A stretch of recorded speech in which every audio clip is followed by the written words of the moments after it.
Hello food lovers, welcome to our channel. నేను మీ రాణి Erramsetti. Friends, ఈరోజు పూర్ణాలు చేసి చూద్దామండి. చాలా టేస్టీ పూర్ణాలు అండి. శనగపప్పు పూర్ణాలు అంటే ఎక్కువగా ఇష్టం ఉంటుంది కదా. స్వీట్ అంటే అస్సలు నచ్చని వారు కూడా పూర్ణాలు అంటే చాలా ఇష్టంగా తింటారు. కానీ శనగపప్పుతోనే కాకుండా పెసరపప్పు పూర్ణాలు కూడా చేయొచ్చండి. ఆ ప్రాసెస్ అంతా చూపిస్తాను. వీడియోని మిస్ చేయకుండా చూడండి. ముందుగా ఒక కప్పు నిండా మినప్పప్పు తీసుకుని ఒక గిన్నెలో వేసుకోండి. సేమ్ అదే కప్పుతో అదే క్వాంటిటీలో బియ్యం కూడా తీసుకుని ఒక గిన్నెలో వేసుకోండి. రెండు వేరువేరు గిన్నెల్లో వేసుకుని వాటి నిండా వాటర్ పోసుకుని 4 గంటల పాటు నానబెట్టుకోండి. నానిన తర్వాత శుభ్రంగా కడిగిన తర్వాత పప్పును చూపిస్తానండి. నేను పొట్టున్న మినపప్పుతో చేశాను కదా, మీరు గుళ్ళు మినపప్పుతో కూడా చేసుకోండి. గుళ్ళు మినపప్పు అయితే 2 గంటలు నానితే సరిపోతుంది.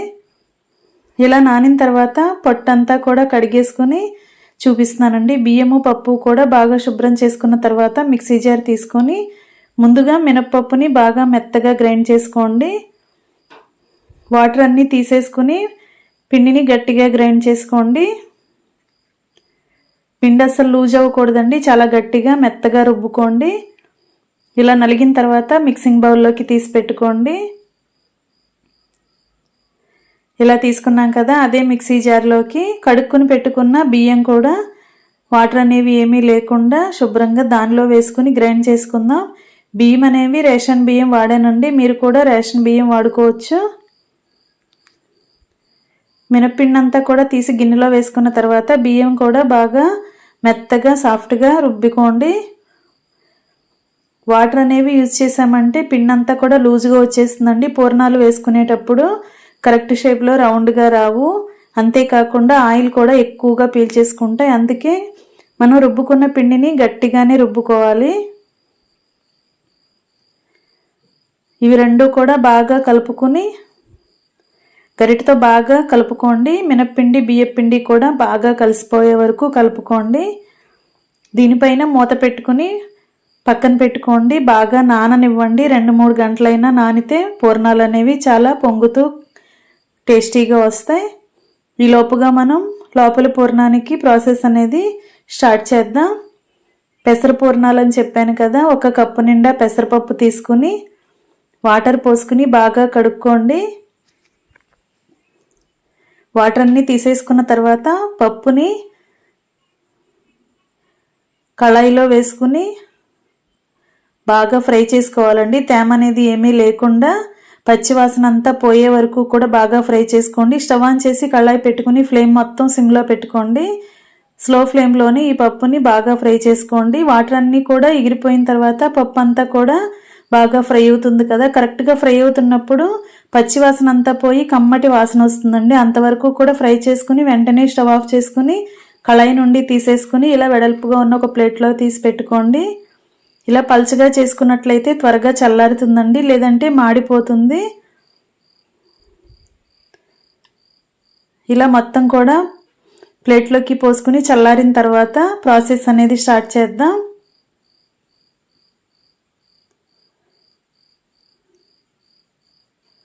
బాగా చల్లారింది కదా, ఇప్పుడు మిక్సీ జార్ తీసుకుని ఫ్రై చేసుకున్న పప్పు అంతా కూడా అలా వేసేసుకోండి. ఇలా పెసరపప్పుతో పూర్ణాలు అనేవి చాలా కొత్తగా అనిపిస్తాయండి. టేస్ట్ కూడా చాలా చాలా బాగుంటుంది. ఖచ్చితంగా ట్రై చేయండి. ప్రాసెస్ అంతా మిస్ చేయకుండా వీడియోని ఫస్ట్ నుంచి లాస్ట్ వరకు చూడండి.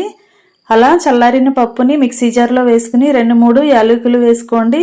ఇలాచీలు వేసుకుని మెత్తని పౌడర్ లాగా గ్రైండ్ చేసుకోండి.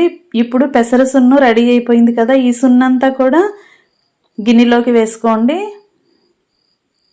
ఇప్పుడు స్టవ్ ఆన్ చేసుకుని కళాయి పెట్టుకుని 2-3 టేబుల్ స్పూన్లు నెయ్యి వేసుకోండి. నెయ్యిలో డ్రై ఫ్రూట్స్ అన్నీ ఫ్రై చేసుకోండి. బాదం పప్పులు, జీడిపప్పులు, అలాగే మీకు ఏవి ఇంట్లో ఉంటే అవి వేసుకుని బాగా నెయ్యిలో బాగా ఫ్రై చేసుకుని తీసి గిన్నెలో వేసుకోండి. చల్లారిన తర్వాత వీటిని ఇలా ఉంచకుండా కట్ చేసుకోండి. సన్న ముక్కలుగా కట్ చేసుకుని రెడీ చేసుకోండి. ఇప్పుడు అదే కళాయిలో కొంచెం నెయ్యి వేసుకుని మనం గ్రైండ్ చేసి పెట్టుకున్న పెసర సున్నంతా కూడా అలా వేసుకుని నెయ్యిలో బాగా ఫ్రై చేసుకోండి. పిండంతా కూడా ఇలా పొడి పొడిలాడుతున్నట్లుగా వచ్చేంత వరకు ఫ్రై చేసుకోండి. ఇప్పుడు స్టవ్ మీద కళాయిని పక్కన పెట్టేసుకుని వేరొక గిన్నె పెట్టుకుని ఒక గ్లాస్ నిండా పాలు తీసుకుని వేసుకోండి. పాలను బాగా పొంగొచ్చేంత వరకు కాగించుకోండి. ఇలా వేడివేడిగా ఉన్న పాలను మాత్రమే రెసిపీలో వాడాలండి, ఇలా స్వీట్లో వాడాలి. బాగా కాగాయి కదా. ఇప్పుడు సున్ను ఫ్రై చేసుకున్న కళాయిని స్టవ్ మీద పెట్టుకుని పాలని కొంచెం కొంచెంగా పోసుకుంటూ పిండిని కలుపుకోండి. పాలు అనేవి చాలలేదు అంటే ఇంకొక గ్లాస్ పాలను బాగా కాగించుకుని పిండిలో కలుపుకోండి. పాలు పోసిన తర్వాత పిండి అంతా కూడా పొడి పొడిలాడుతూ వచ్చేస్తుందండి. అలా కాకుండా ఇంకొంచెం ఎక్కువగా పాలను వేసుకోండి. పాలు ప్లేస్లో వాటర్ని కూడా యాడ్ చేసుకోవచ్చండి.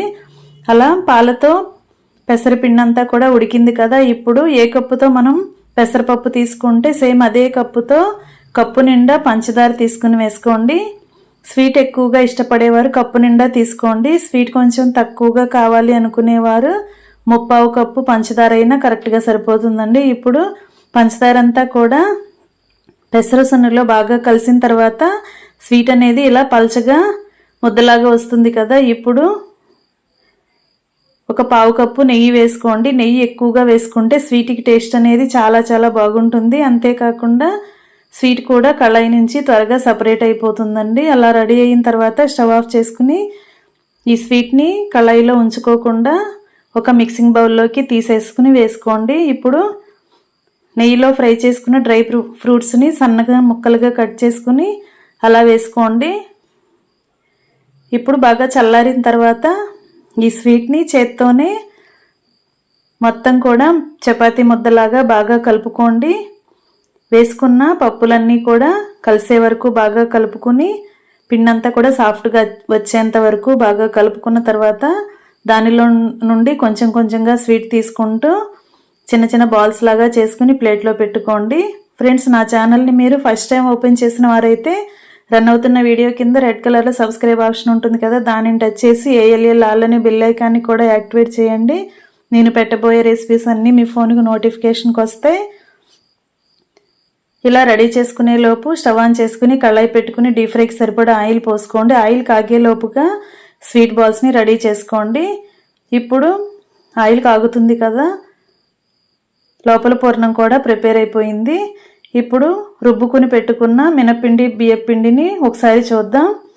పిండి అంతా కూడా బాగా నాని పొంగిందండి, చక్కగా పైకి వచ్చింది. క్వాంటిటీ అనేది పెరిగింది కదా. దీనిలోకి టేస్ట్కి సరిపడా సాల్ట్ 1/2 టీ స్పూన్ వంట సోడా వేసుకుని కొంచెంగా వాటర్ పోసుకుని సాల్ట్ అంతా కరిగే వరకు బాగా కలుపుకుని పిండిలో కలిసేంత వరకు బాగా కలుపుకోండి. ఇలా మొత్తం కూడా సాల్ట్ వంట సోడా కూడా బాగా కలిసిన తర్వాత ఒక కప్పు నిండా వాటర్ తీసుకుని చేతిని వాటర్లో తడుపుకోండి. ఇప్పుడు చేత్తోనే పిండి అంతా కూడా బాగా కలుపుకున్నట్లయితే వంట సోడా సాల్ట్ కూడా పిండిలో బాగా కలుస్తాయండి. ఇలా కలిసిన తర్వాత మనం లోపల పూర్ణాన్ని రెడీ చేసి పెట్టుకున్నాం కదా, వాటిని ఇలా పిండిలో మనకి కనిపించేలా ఇలా పైన వేసుకోండి. ఇలా రెడీ చేసుకున్నాం కదా. ఈ లోపుగా ఆయిల్ కూడా కాగింది. ఇలా కాగుతున్న ఆయిల్లో ఒక్కొక్క బాల్ని అలా మినిపిండిలో డిప్ చేస్తూ ఆయిల్లో వేసుకోండి. చేతిని వాటర్లో తడుపుకున్నట్లయితే పూర్ణాలు అనేవి చేత్తో తీసుకుని వేసుకునేటప్పుడు కరెక్ట్గా వస్తాయండి. ఇలా మీరు కూడా నేను చూపించే ప్రాసెస్తో ట్రై చేసి చూడండి. కొత్తగా నేర్చుకునే పిల్లలైతే చేతులు కాలుతాయని భయపడకుండా రసం గరిటె ఉంటుంది కదా, సాంబార్ గరిటె లాంటి దానితో కూడా ఈ ప్రాసెస్ చేసుకోవచ్చండి. ఇలా రెండు వైపులా కూడా బాగా ఫ్రై అయిన తర్వాత ఆయిల్ నుండి తీసేసుకుని గిన్నెలో వేసుకోండి.